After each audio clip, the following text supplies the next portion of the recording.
Welcome to Expand Your Frame, a podcast for coaches and leaders who coach. I'm your host, John Sigmund. In Season 3, we're bringing you stories of leaders from all walks of life who find inspiration in nature. And in this episode, I'm chatting with Catherine Peloquin. Catherine is an organizational development consultant supporting high-performing teams and executive coaching. She's also the founder of Forest Bathing Switzerland, which leads team-building events using forest bathing practices. As an embodiment expert, she facilitates the development of human skills to foster authentic connections, build trust, and enhance performance. With her deep training in somatic and trauma-informed practices, Catherine brings a unique perspective to leadership development, combining evidence-based techniques with nature-based experiences. Her forest bathing programs help participants slow down, improve focus, and reconnect with themselves and their teams in meaningful ways. Drawing on over 2 decades of experience in pharmaceutical communications and learning and development roles, Catherine specializes in designing transformative experiences that support resilience, communication, and collaboration for leaders and their teams. So let's dive right in.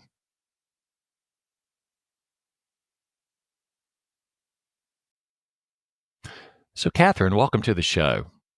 Great to be here, John. Yeah, appreciate you showing up today. Over where I am in the beautiful Finger Lakes region of New York, it's actually turned winter today. We're pretty close to winter actually officially beginning, but we had an unexpected snowstorm last night, and it's looking like it's going to stay cold, maybe for a white Christmas, which I'm looking forward to. How about you? Well, it's like spring rain out there. Cats and dogs. And hopefully, I'm sure when it's rain here in the town of Zug, where I live in central Switzerland, that means there's snow in the mountains. Okay, very nice. Mhm. Yeah.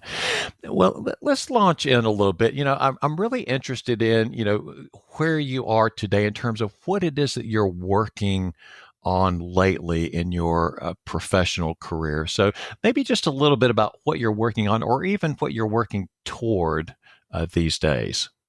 Yeah, good questions. So I'm an organizational development consultant.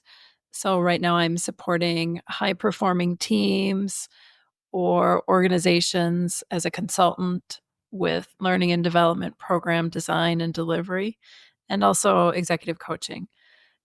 But also is the forest bathing, which we'll talk more about today. And I all of these I bring my embodiment passion into. So I'm passionate about returning people to their wisdom within Hmm. through the power of embodiment.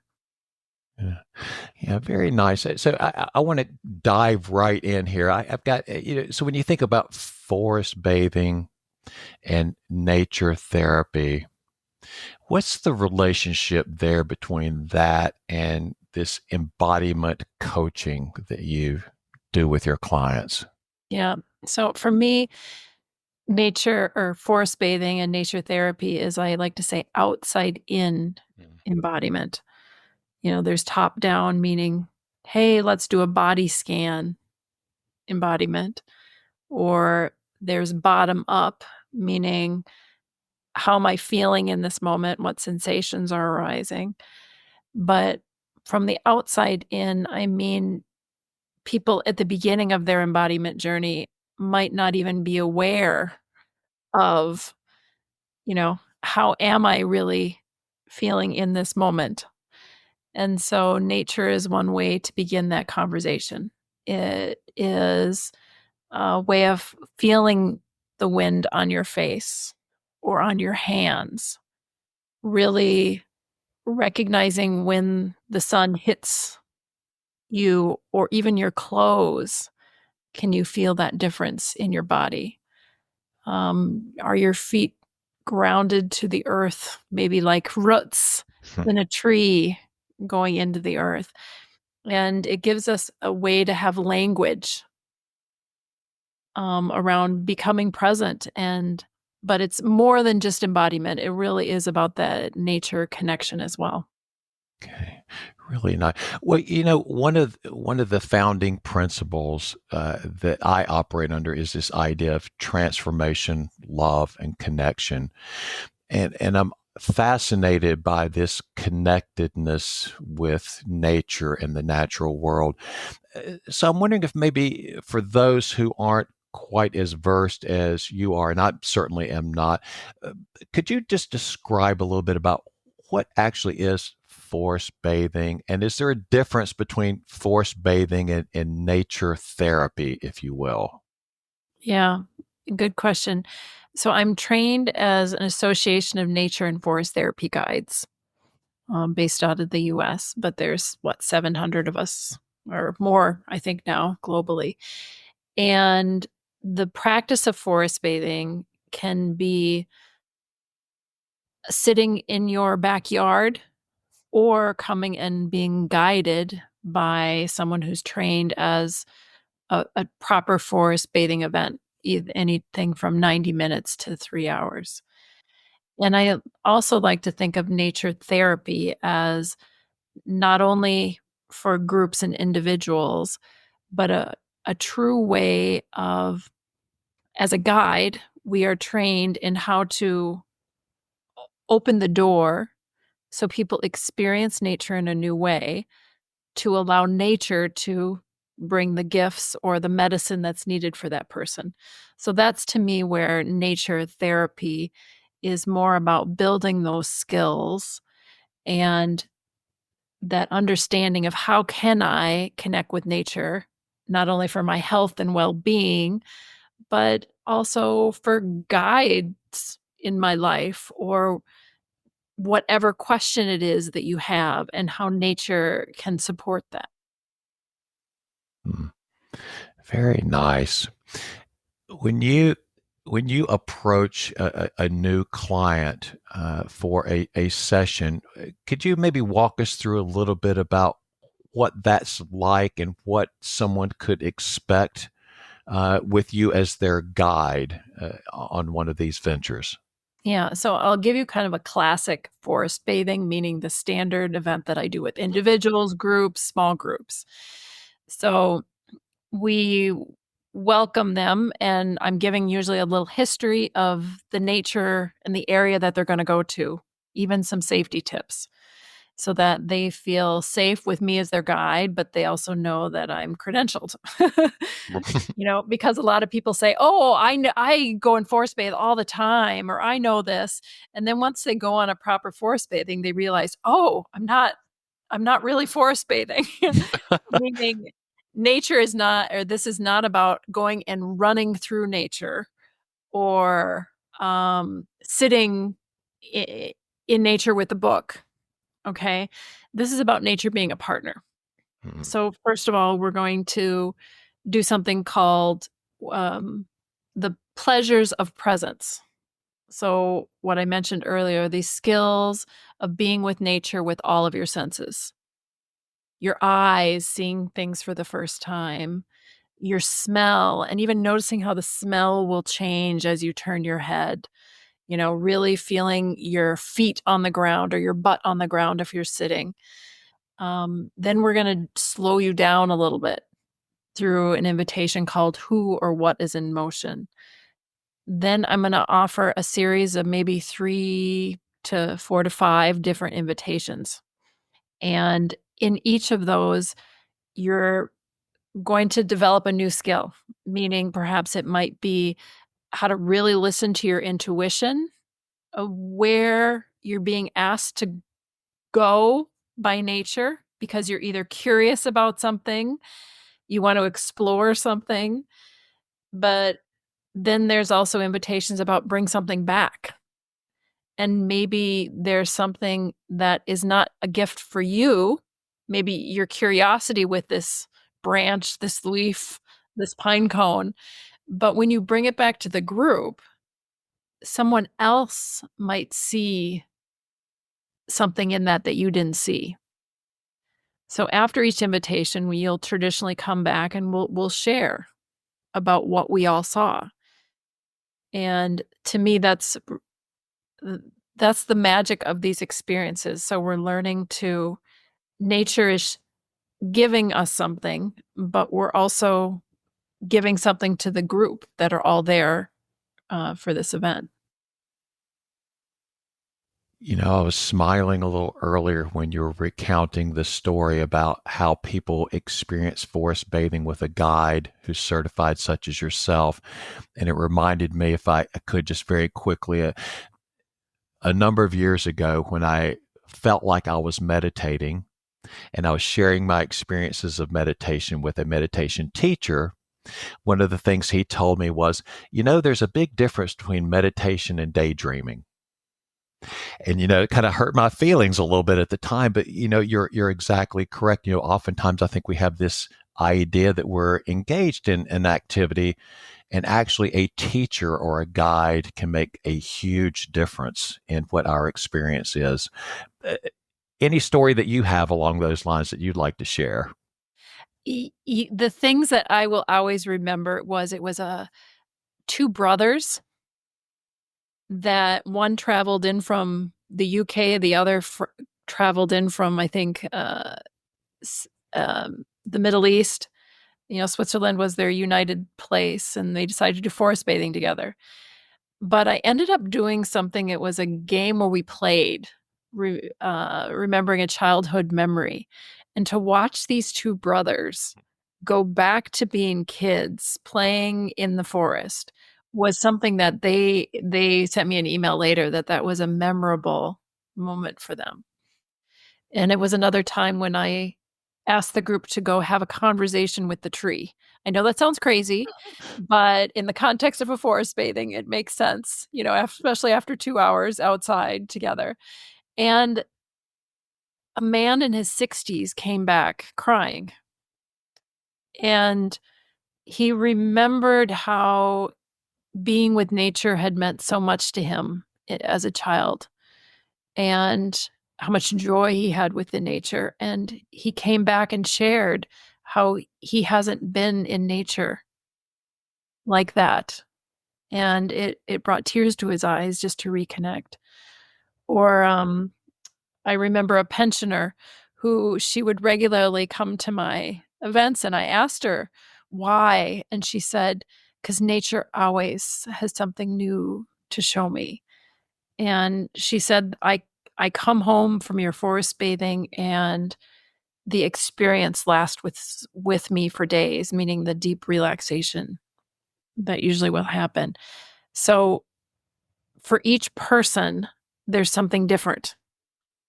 And it can be as simple as that, reconnecting with nature, because we don't do that. For groups, especially corporate groups, when I do the do nothing invitation, um, That's really popular. yeah, I have 3, 4 sentences, and the do nothing invitation is the one they like, because 'cause I'm asking them to just pause and do nothing. And meaning a lot of the nature and forest therapy is about trying on something new, um, but knowing that nature will show you what it is that you need Hmm. through the different invitations. Yeah. I've read a fair amount over the years, and you hear and read anecdotal and actually some scientific data around being in nature, lowering blood pressure and helping people feel more calm and et cetera. And I recognize this is a somewhat unfair question to ask, but as a somatic professional and as an organizational design professional, what is your sense about the how? How do you I mean, I if I leave this office and I go out into the forest and have an experience, what's the how there, at least from your point of view? How does this work? Yes. So, um, during COVID, I led some virtual forest bathings Mm. during a well-being week. when I was working at a company. Okay. And so now I can't get them into nature. I can't get them together. Like, how am I going to do this thing called forest bathing? Okay. And all I did was I was outside in nature and I invited them to sit by a window, go sit out on a patio, even if they wanted to go sit in their backyard, take off their shoes, be barefoot, whatever it was. I asked them just to connect with a certain spot. So for some, this becomes a sit spot, meaning a place that they might regularly go back to. So it's finding a place, just connecting and leaving your mobile phone behind. For this virtual one, I couldn't. But it's just connecting with all your senses. So the simplest thing of being curious about the ground or the grass or the leaves around you. It's about noticing, like, what are you noticing on your skin, on your hands? What is catching your eye? What is that smell? Mm. What does it remind you of? And then just allowing your intuition to kinda come online, and where is it asking me to look, explore, move? So all of those senses is really the fundamental thing. And then you can decide to sit there for a short amount of time or as long as you want. And it's really about being with nature, not moving in nature or having to accomplish anything, but allow nature to maybe show you something new. And especially in a sit spot, the longer you sit there, the more details of things will start to show. And that's really, how do you say, um, as you're just curious and exploring, your mind will stop, thinking of what it used to, and you're just really present in the moment. So that's where it brings your nervous system, into the rest and digest and all those well-being factors. So you're breathing in the phytoncides from the trees, which is really the immune system of the trees. You're being present, you're remaining calm. So those are, how do you say, the simplest thing of get out, just be, do nothing except just be curious is the easiest way to start. Yeah. Just using that example, the invitation of a sit spot. So for someone like me and a lot of people I know that get sort of antsy when they have to sit and not do for a while, is there some time frame or a place to start? So what guidance would you give someone like me? So first of all, winter, there's not bad weather, there's only bad preparation or clothing. Okay. Okay. Okay, and especially if you wanna do it in winter, bring something to sit on. So, like those, you go to the hardware store and you get those cushions where you can Mhm. put your knees on when you weed your garden. Yeah. So I have one of those and that's my winter sit spot, okay? Meaning I'll sit on that styrofoam. It's not the most environmentally friendly, but I use it a lot. Okay. So, and maybe something to drink. And then if allow all of it. So I like to say there's man-made noise and there's the more than human world, which is the nature sounds, Okay. okay? And just sometimes people will be agitated by the traffic, but that is lesson number 1. How can you just be with all of it? Okay. How can you receive what is there? And that's why we call it pleasures of presence, meaning I say a certain line in that invitation where I ask, "If it feels good, let it in. Hmm. Meaning, if it brings you joy, are you allowing yourself to just enjoy? And for some, that can be the access of what is it you're resisting or what could you be allowing? Yeah. I really do appreciate that approach. And actually, as you're describing that, it feels very warm and inviting. And I have a hypothesis here. So, and it is that, I think going forward, we certainly need to rely on our intuition as leaders. But I think as we go forward, it'll continue to be more and more important, as we continue a world sort of awash with misinformation or disinformation, and kind of the idea that trust maybe has declined quite a bit.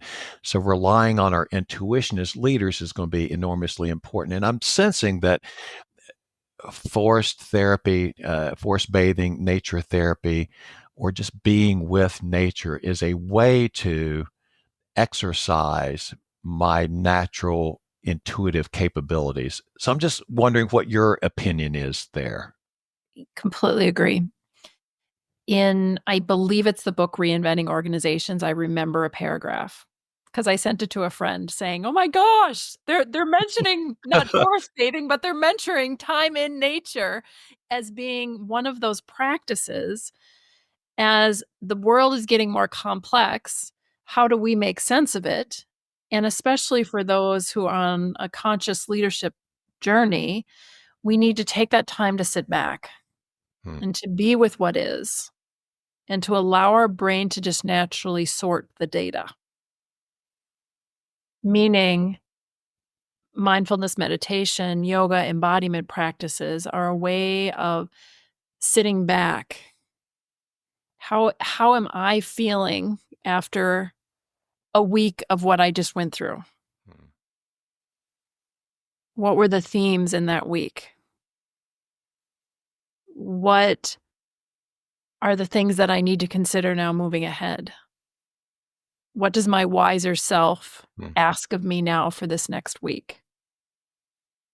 So nature can be that place. So I use a lot of nature for, um, it's either before I'm gonna facilitate a lot for a week, I preload just like an athlete does, getting that rest and restoration before I go into a busy week. It's not after, it's before. I front Hmm. end load it. And then I'm also using it for a mirror. And the first time I really saw this was when I was watching a squirrel, these squirrels running around, and one squirrel would, like, run to the end of the branch, and the branch would bend down by its weight, and then it would just leap over to the next branch on the tree next to it, just courageously leaping into the air. And I was watching these squirrels for a while doing this leaping across from branch to branch. Um, and I realized, "Oh my gosh, that's exactly how I feel in my life right now." Hmm. As if I am constantly just the branches going down by my weight, and I am just crazily jumping off it to grab the next thing. So for leaders who are really trying to build that awareness, how am I? Nature can be that way to build that. Yeah. I love that idea of nature as a mirror in many ways, right? And kind of that visualization of the squirrel. I've been there many times. So thanks for sharing that. And it's nature has a metaphor for everything. Yeah, absolutely. You know one thing I'm really kind of curious about here is I work with, and a lot of my colleagues work with a lot of executive types, and I know that you do as well. So what's been your experience in this practice in kind of pulling leaders to a practice of nature immersion or forest bathing or somatics when it feels sort of like antithetical to kind of how they approach life. And so, I think sometimes as coaches, we feel an awkwardness about bringing these tools and techniques to our clients. But what's been your experience in working with leaders? So I've never had someone come and say that they did not like it, Right. okay? Meaning it is fundamentally a different way to be with nature, okay? So people think I think it's the wonky name of forest bathing, Nah. you know? Shinrin-yoku, the Japanese name, nature therapy, ecotherapy, I think is another term I use. People think it's really spiritual. And yes, you can hear that in a little bit about how I talk, but everybody loves nature, okay? Yeah. Yeah, that's true. Like, who Yeah. doesn't like no, I don't like nature. Who doesn't, okay? Meaning, we have a fundamental human need to reconnect with nature, okay? But now they're like, "Ooh, I don't wanna do this woo-woo thing." Okay? I don't whatever. And when I've been invited to guide a leadership team that they're as a group being told they need to go do this as a team building thing, I know that, like, a third of them are in that mindset. So my invitation is always take it or leave it or modify it. It's just that, it's an invitation. And some of the internal events when I was first introducing it into my learning and development and organizational development and teamwork was I remember a leader who I could tell wasn't into it. And I just when they came back the next time, I just said, "Okay, do nature's here to give you what you need of this time." And leaning against a tree and falling to sleep was what he needed. And that has happened, but he came back because he had actually taken the time to do that. Meaning he was listening to his body saying, "I need a minute of rest." Great. Awesome. Yeah. Okay, and he wasn't as engaged in the beautiful group shares, but it was allowing him to do what he needed and nature to give him that, as we sometimes call medicine. Hmm. So even for those leaders that are hesitant or struggle, nature would be the phenomenal way to find out what is behind me having that struggle, because nature would most likely show you something. Yeah. I love the simplicity of that message. I kind of roll back for just a moment. Everybody loves nature. So I think just starting there just feels very practical from my perspective. I love that. We don't all like to camp. Okay, I get that. That I is get true. I get That's that. true. Yeah. Yeah. But we all intuitively know that, yes, I feel better after I spend time outside. Yeah. You know, Absolutely. we know that as humans, we're meant to be in nature. And yes, there's a ton of research out there to support all the benefits of it. Yeah, I want to circle back to something you mentioned a little earlier, and that is the program that you ran during the pandemic when we could not all be together physically. And for those individuals who maybe don't have ready access to what we think of as nature. So when I think of nature, I look out my window here and I see a forest and the snow on the trees and a pond and all sorts of lovely things I'm very privileged to be a part of. But not everyone is, from my perspective, that fortunate. So if we don't have ready access to nature or the natural world, what would be an alternative way to kind of have that experience or gain the benefit when we can't be fully immersed, I guess is the question. Yeah, so best scenario is away from man-made noise if you can and under a canopy of trees, okay? But if you can't get that, a park, okay? My sit spot for one of my when I was doing the training, there was a park bench that looked at the river. It was busy with boats on the river, people jogging in front of me, a road behind me with cars, But that park bench was my sit spot Okay. because it had like, what, 5 trees around it. Okay. But it was more of the ritual of going to someplace regularly. But it became like, this is my spot. I started picking up garbage there. And then actually the city did come and actually chop down a tree around my sit spot.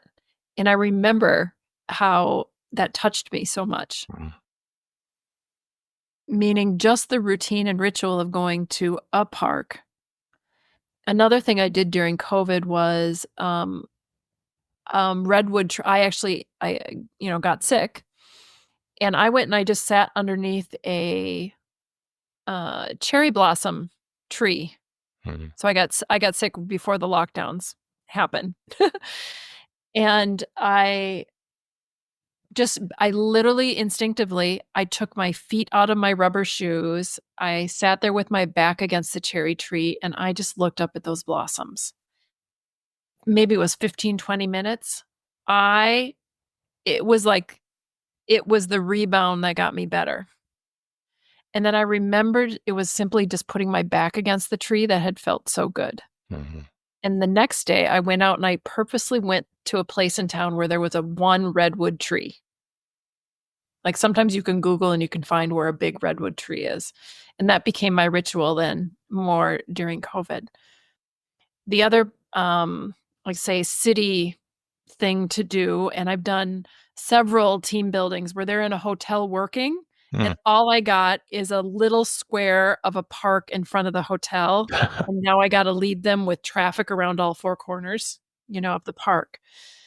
But it's the slowing down part. So I didn't have them sit because it was a park where obviously a lot of animals and dogs were doing their thing, but it was just having them walk at a slow pace with me that made the difference. We were in the middle of a week-long sprint and everybody was going 100 miles an hour. So those are just some simple city things I've tried. Yeah. When you mentioned park, it sort of conjured up an image. So I'm in New York State and I go to Manhattan a fair amount, and even there, when everything is hustle and bustle and lots of people around, there are these little enclaves. Of course, you have Central Park, which is huge. Everybody knows about that. But you have these little block sized parks that just sort of exist.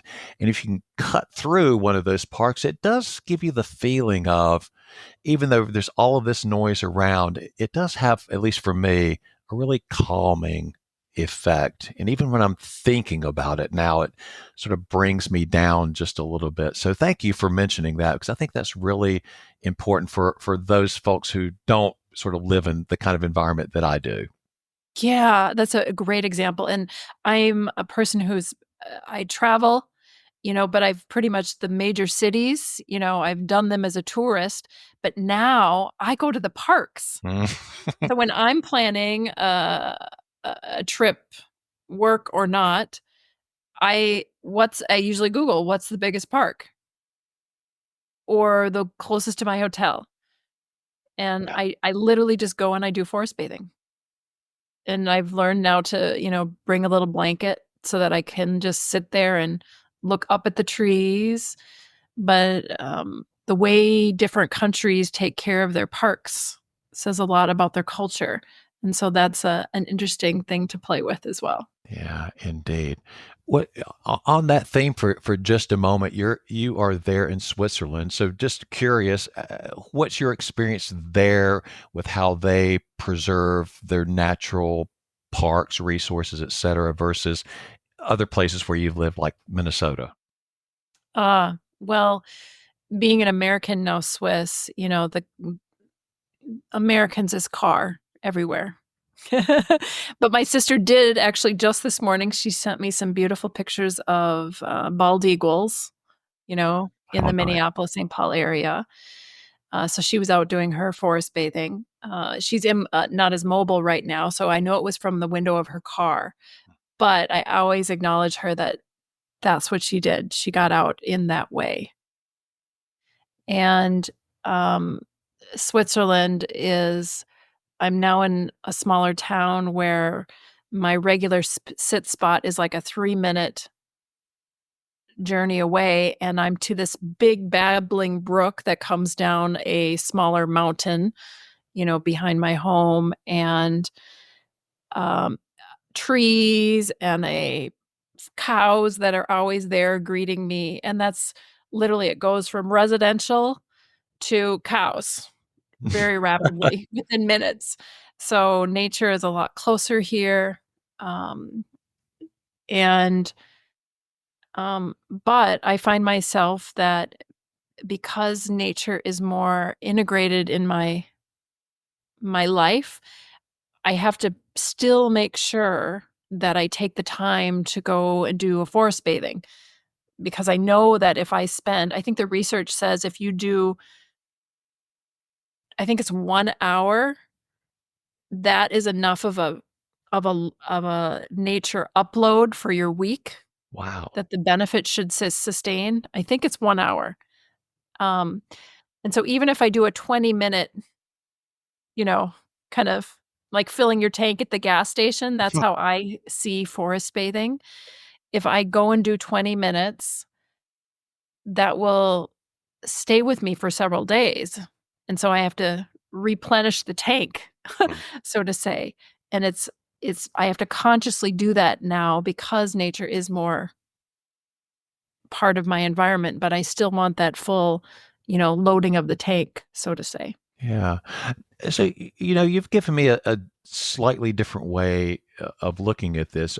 I've often thought of forest bathing as, or being in nature as kind of a stress reliever for me.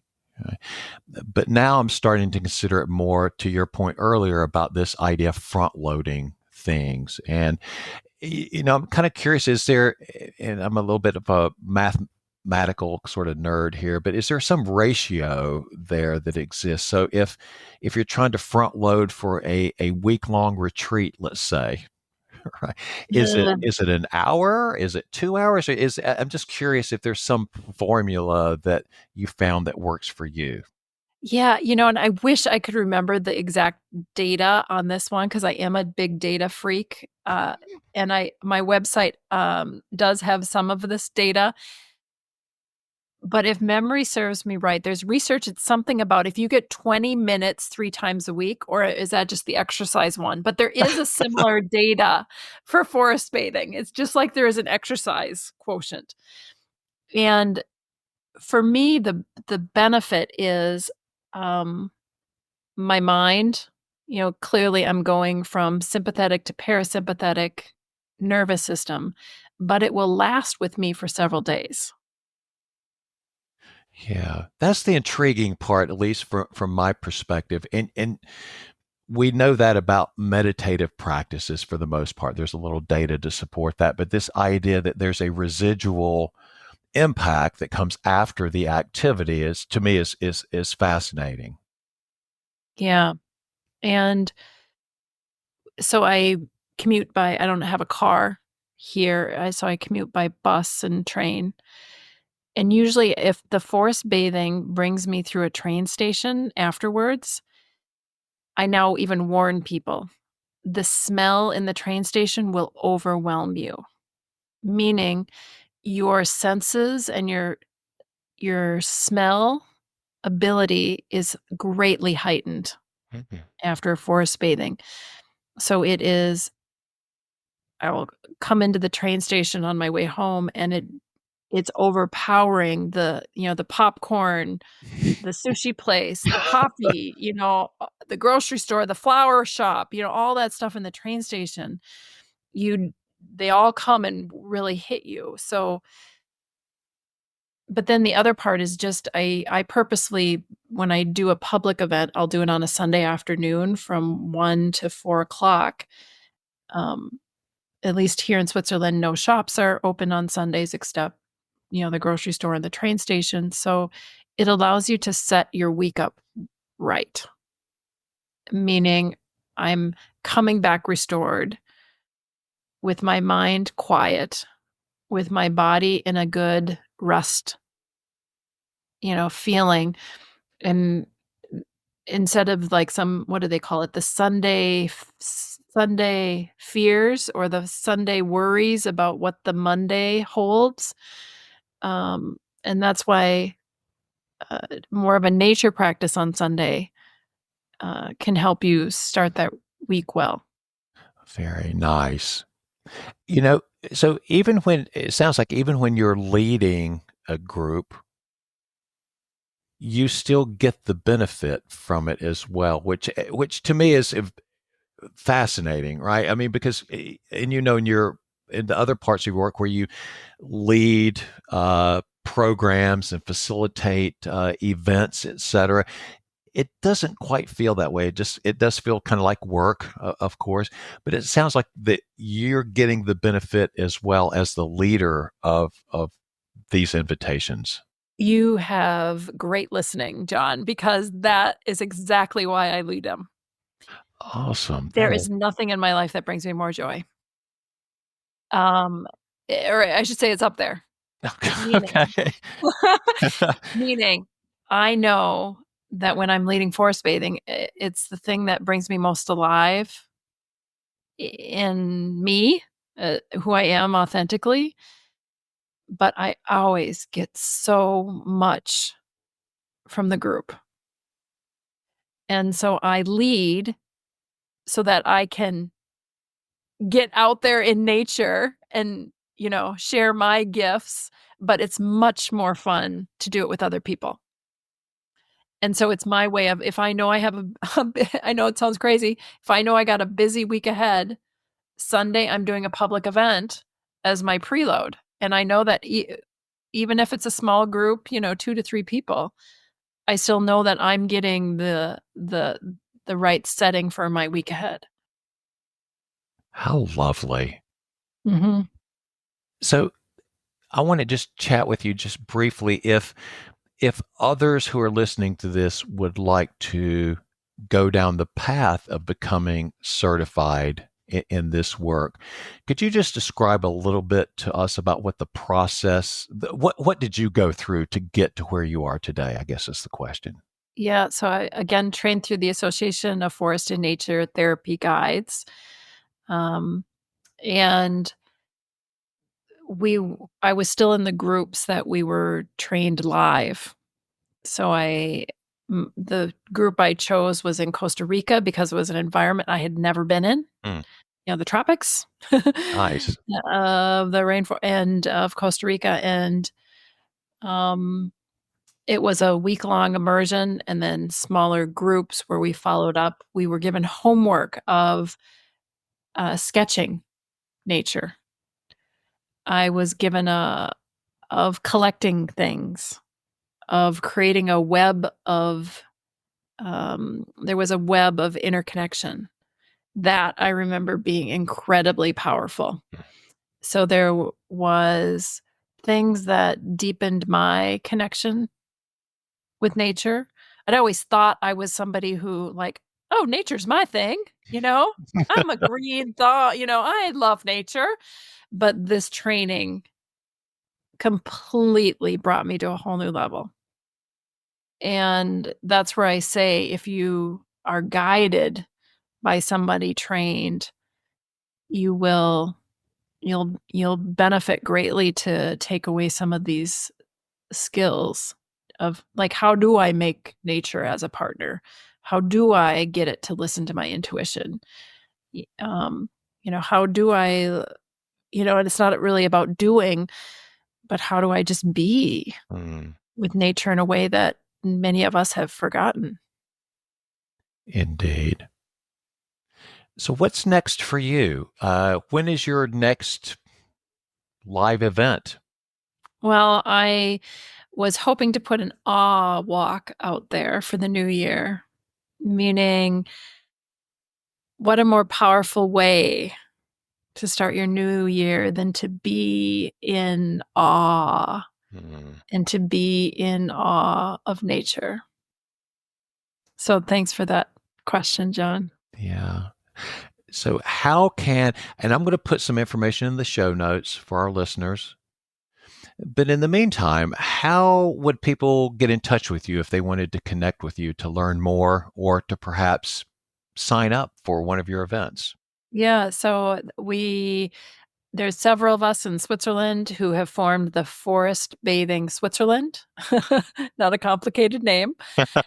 So you will find our website there, or people can also find me on LinkedIn, as well. But I also have a WhatsApp group that we have so that I share publicly, in that WhatsApp group when, people it's like a text group for people to hear about upcoming events. But a lot of my, events are people reaching like, I had a mentor and a mentee. I had a group of women who were doing a women's weekend. I had a retreat organizer ask me to come to their retreat, leadership teams, I do a lot of custom things as well and travel, to support those group needs as well. Very nice. Next year, I will be in Europe at least a couple of different times. So if I wanted to take advantage of your expertise, can we book a session? Gladly, John. That That, would be such a joy to meet in person. that would be fantastic, and so don't be surprised if that happens. All right. That would be a joy. Yeah. Well, I have one final question I just want to pose to you. So as you think about your leadership style, right? Mm. What if you think about that as an element of nature? What would you say? Hmm.